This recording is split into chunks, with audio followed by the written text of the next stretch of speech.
This is the next couple of videos are going to be mostly written poems, just to give anyone that's ever read my poem a little bit of a idea of how to actually read the poetry. Because there's the thing about any kind of art when you create it, the best thing to do is get to know the author. You can always get to know the author through personality, and you get to understand the sentiments they're trying to bring across.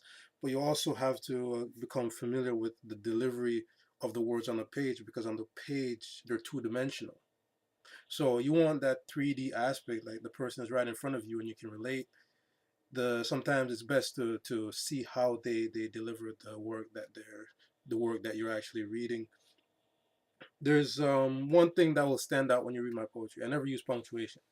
Well, no, I wouldn't say never, but I rarely use punctuation. I think the most I use, for the most part, when I write the lyrical poems, is a comma. If I write anything longer in that comes across as in a story form, I usually try to use proper sentence and grammar. But with uh, the more lyrical poems, the shorter ones, well, shorter short is a relative thing, because I don't really write short poems a lot. But the reason for that is usually I use a lot of sentence fragments, and you can't punctuate sentence fragments. So that's one reason why it becomes almost irrelevant to put any kind of like say a period exclamation mark in a sentence, because how am I going to tell you to punctuate a sentence fragment when I know for a fact that that's not a real sentence?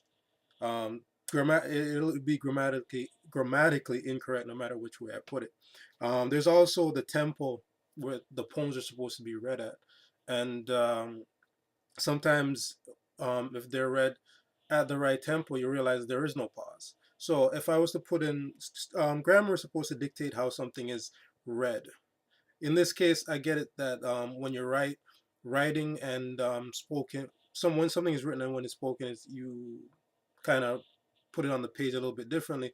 But I intend for them to be spoken, so I write it in that sense. I write it in the sense that without indicating to the reader where to pause, they're allowed to go to the end of their own reading, so they're better able to hear the sounds, hear the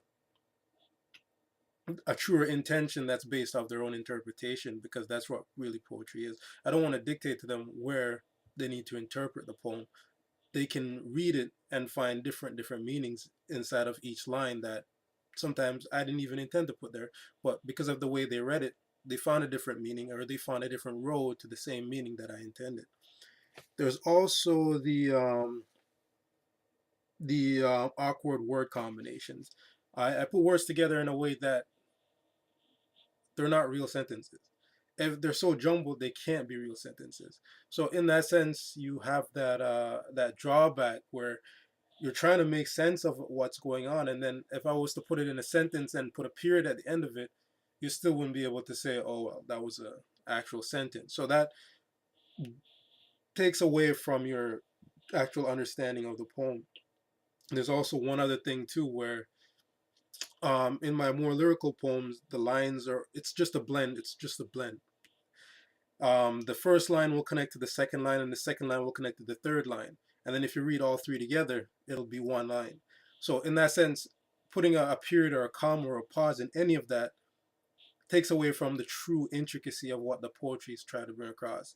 The way I learned how to write was kind of non-traditional. I learned how to write on my own, and then I went back to basics, and then I built something on top of those basics that became uniquely my own.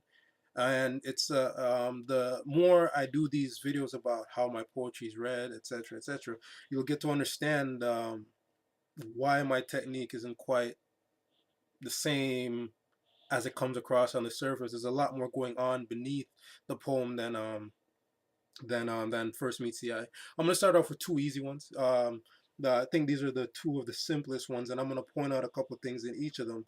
The first one is called Historical Prophecy, and with the subtitle of Judas. The entire thing is an allegory, and I usually use allegory a lot. That's how I write my poems. I use allegory a lot, and my allegorical references are usually biblical. Well, because I know I read the book, so it's something I'm very familiar with, and it relates to a lot of people, especially Judeo Christians who know certain aspects of the Bible. It gives you a broader audience of people to relate to, because if you you know these stories, you know these parables, you know these things, like, because we all grew up with them in church. If I use the Old Testament, it covers even a larger audience, because a lot of people can relate to the references and understand what they're supposed to mean. But this one, for the most part, the historical prophecy is, there's a little other geographical references in there, a few metaphors in there, but mostly it's a giant allegory, and that's what you have to pick up from it. After I finish reading it, I'm going to point out a few things that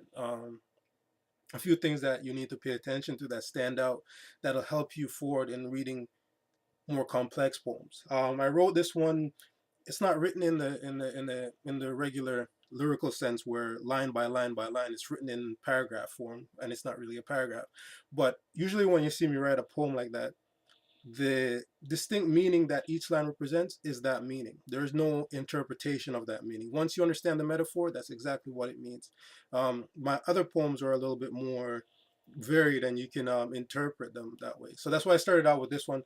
That way, I can give you you can see get a distinct feel before I give you something where the meaning is a bit more convoluted. This one is distinct, means exactly what it means. So I'm gonna go ahead and recite it for you, and then I'm going to point out a couple lines that should stand out to you, and a couple lines that you should actually really be paying attention to, so that when you go forward, you can see the technique being used in a lot of other poems.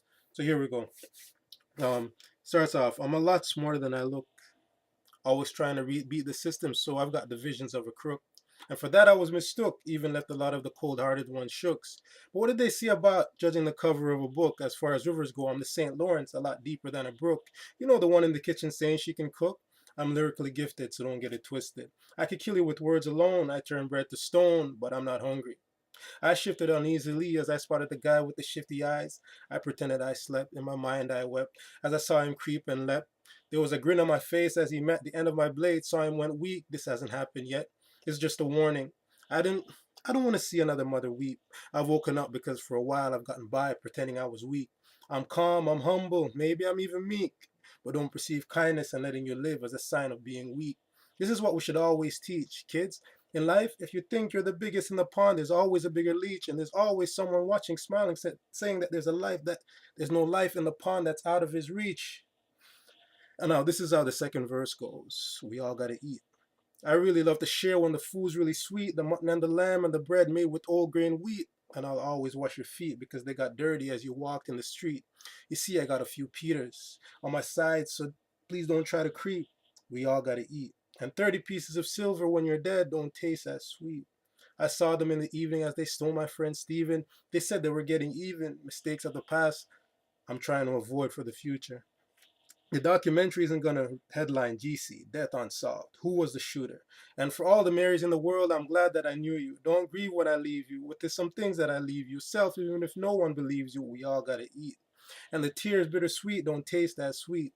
Things like this should be taught in schools. Maybe we wouldn't be bad, some as blind as fools. This hasn't happened yet, and never will if we have a better teacher. And Judas, while you're alive, tell Mary that you need her. It's always over a woman, and if I told you from the Genesis, I'd make you a believer. And the idea now is that the basic line that stood out that you should pay attention to is the one that goes like this. And for all the Marys in the world, I'm glad that I knew you. Don't grieve when I leave you. With is some things that I leave you. Self, if no one believes you, even if no one believes you. That line, those set of lines stand out together because it's a reference to this in the more the sentences don't make sense. Its sentence doesn't go in order. If you unjumble the word combination and you put it back together, basically saying, for all the women I've met, there was no intention of wrongdoing or hurtful intentions in there. It was just an effort to help with self-upliftment. It might not have happened like that through all the relationships, but the idea is to put that in there and saying that even if we did break up, it's not supposed to be a negative thing. It's supposed to be a positive. And even if the world is bombarding you with whatever may come, whatever may have happened in that relationship, you and yourself should know what came from it. And that's what that line meant. Because the reason why I said, with this, some things that I leave you self, even if no one believes you.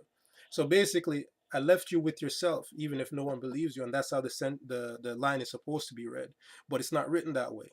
And it's intentionally written jumbled so that you pay closer attention to the line and try to interpret it the way it's supposed to be interpreted. And the minute you get that meaning, that entire section now, the entire section broadens. But with this one, there's another one where there's a reference to the St. Lawrence River and a comparison to a brook. You understand? And then I put brook in the kitchen. So that line in itself now, that line was added in after. The one about brook being in the kitchen was added in after to just lengthen the depth of the analogy, because the idea is that you can compare the brook and the St. Lawrence, but what else is there that you can know about the person? And that adds a little extra a little extra qualification to the lines that came before. So that's the first one, historical prophecy. The second one I'm going to do is I'm going to split these videos into, so you're probably going to see them separately, but I'm going to do them one after the other.